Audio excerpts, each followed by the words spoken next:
Bom dia, meninos e meninas, bom dia, meus queridos alunos. Vamos dar continuidade ao nosso estudo de Biologia no Colégio Opção e Conhecimento.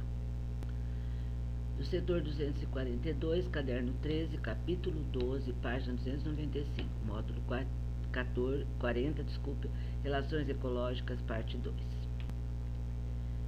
Relações ecológicas harmônicas interespecíficas. Mutualismo. Qual o conceito de mutualismo?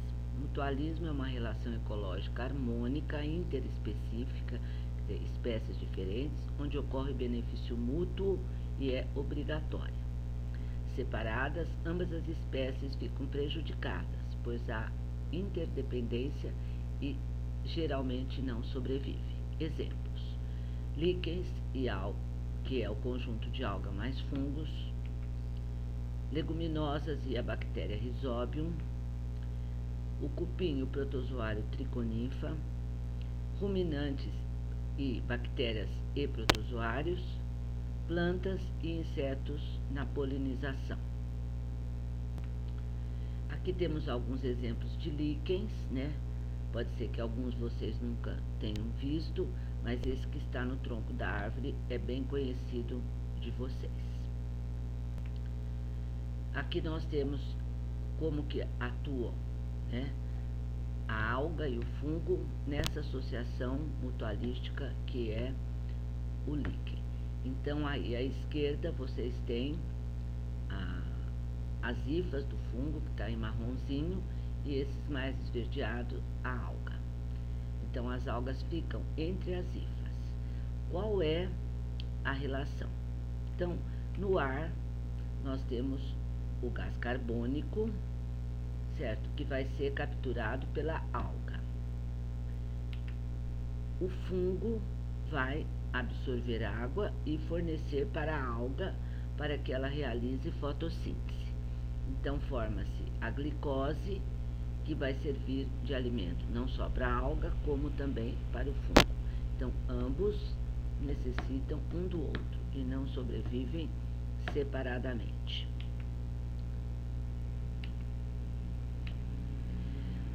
O outro tipo de relação ecológica, vamos dizer um outro exemplo, nós temos entre os cupins e a triconinfa. A triconinfa é um protozoário. Os cupins alimentam-se de madeira e não digerem a celulose, por não terem a celulase, enzima que digere a celulose, o que é feito pelos protozoários que vivem no seu sistema digestório. Os protozoários têm abrigo, proteção, alimentação. O cupim obtém a glicose da digestão da celulose.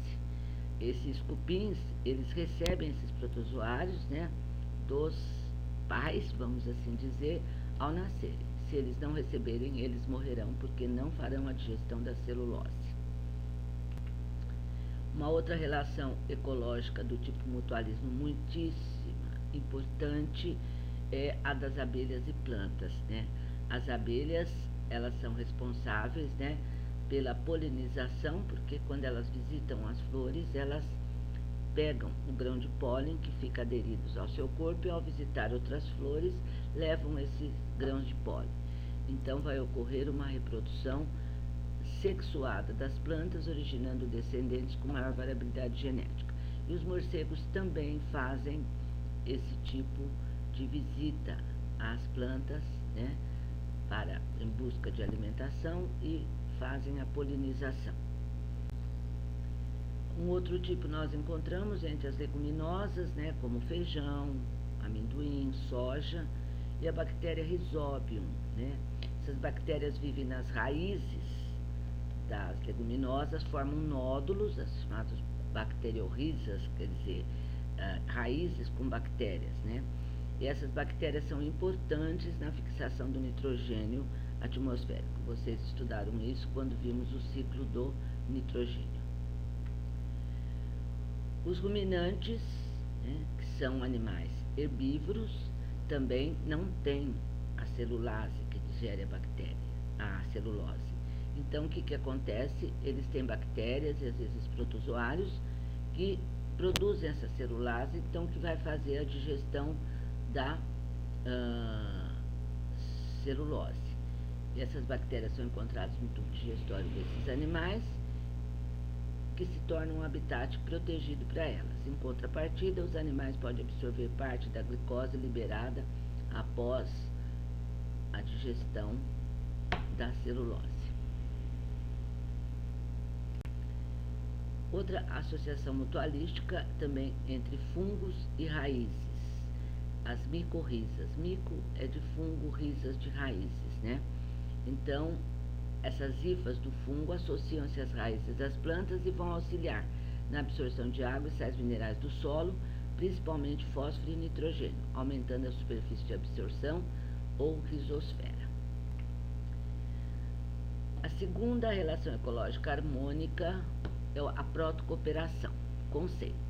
Protocooperação é uma relação ecológica harmônica interespecífica, onde ocorre benefício mútuo e é, diferentemente do mutualismo, não obrigatória, conseguindo as espécies sobreviverem quando separadas.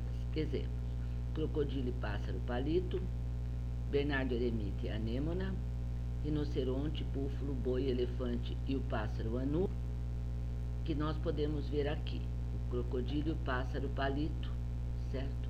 Então, esse crocodilo vive nas margens do rio Nilo e geralmente, após se alimentar, descansa sob o sol para se aquecer e realizar a digestão do alimento. Como ele se aquece, a temperatura do seu corpo aumenta, e eles são animais que não mantêm a temperatura do corpo constante. Para evitar que a temperatura corporal se eleve muito, o crocodilo abre a boca para perder excesso de calor. Nesse momento, o pássaro entra na boca aberta do crocodilo e aproveita para se alimentar dos restos de comida e vermes que ficam presos entre os dentes. Esses vermes são as sanguessugas.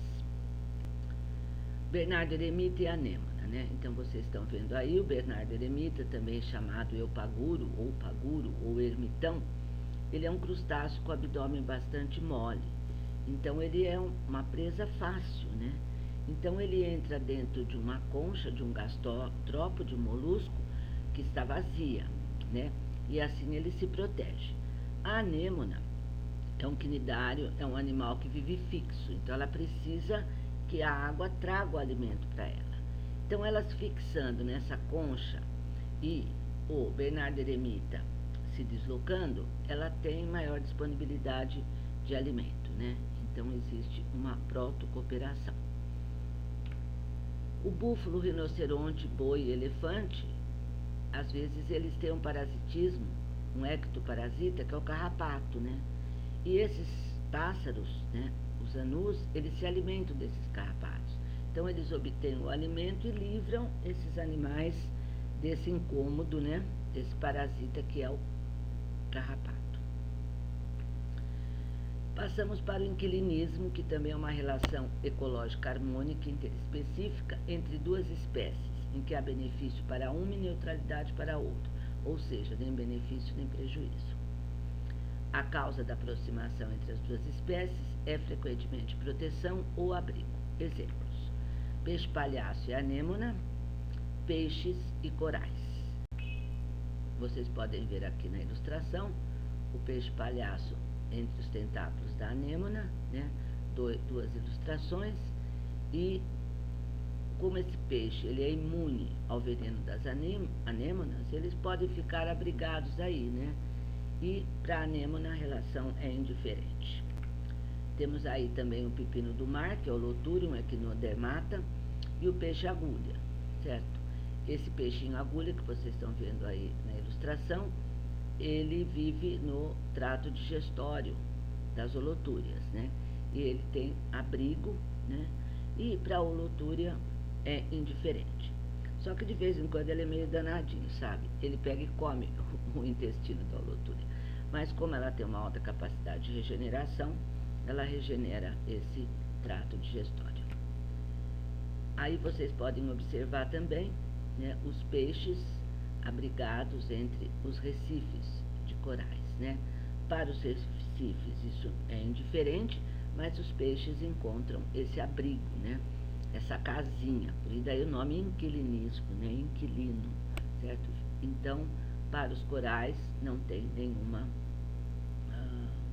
como diz assim, nenhum prejuízo, né? Nem benefício. Os peixes também podem se abrigar em colônias de esponjas. O inquilinismo no reino vegetal leva o nome de epifitismo. Então, a orquídea, ao contrário do que muita gente pensa, ela não é um parasita, ela é uma epífita, né? Assim como as bromélias, as samambaias. E como elas são próprias de florestas tropicais, que são escuras na parte de baixo, elas se alojam nesses troncos, né? E aí elas vão obter uma iluminação boa para realizar a fotossíntese. Não prejudicam de maneira nenhuma as árvores.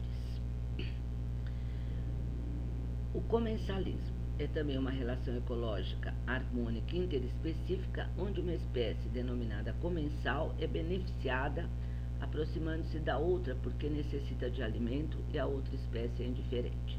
Exemplos: a rêmora e o tubarão, e a hiena e o leão. E aí nós podemos ver o exemplo clássico, né, do comensalismo, que é a relação entre o tubarão e o peixe-piloto, também chamado de rêmora. E esse nome peixe-piloto resulta de uma crença de que o peixe orientava o tubarão em sua natação. Essa crendice nunca foi comprovada cientificamente. Nessa relação, os peixes-piloto apresentam uma ventosa dorsal, que vocês podem observar aí na ilustração, com a qual se prende aos tubarões sem causar danos. Ao se alimentarem, os tubarões deixam escapar pedaços da sua caça por todos os lados, e os peixes-piloto aproveitam para se alimentar desses restos.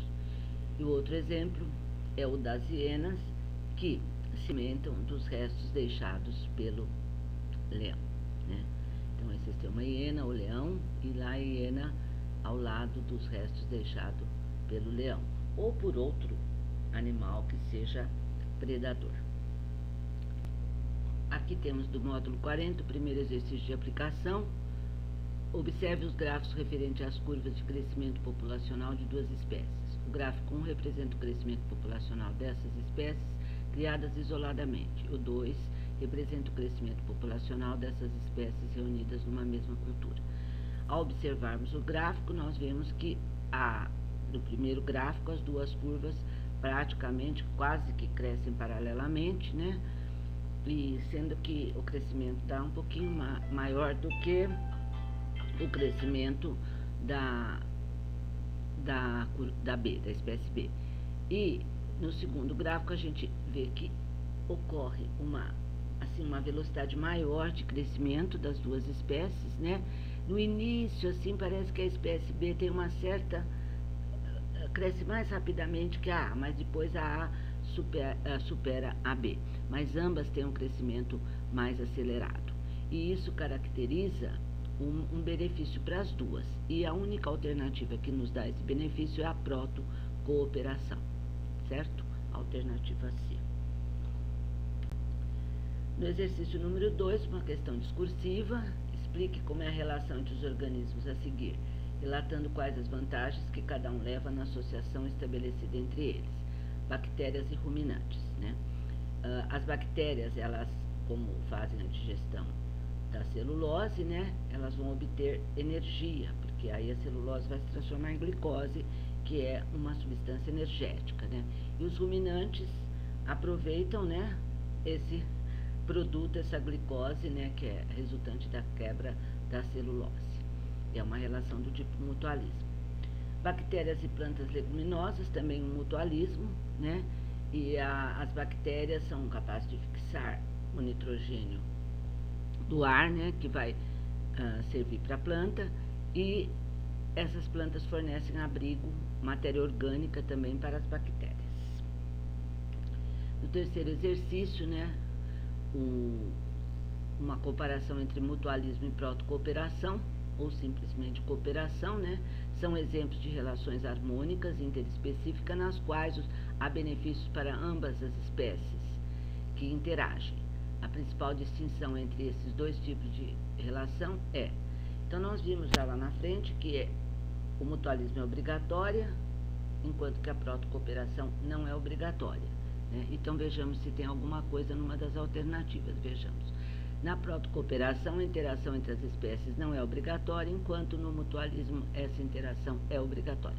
Portanto, essa é a alternativa correta, certo? Então, aqui no último slide, né, a data de entrega da tarefa, aquelas instruções que eu já passei das outras vezes, né? E os exercícios listados. Então, pessoal, tchau. Até a próxima.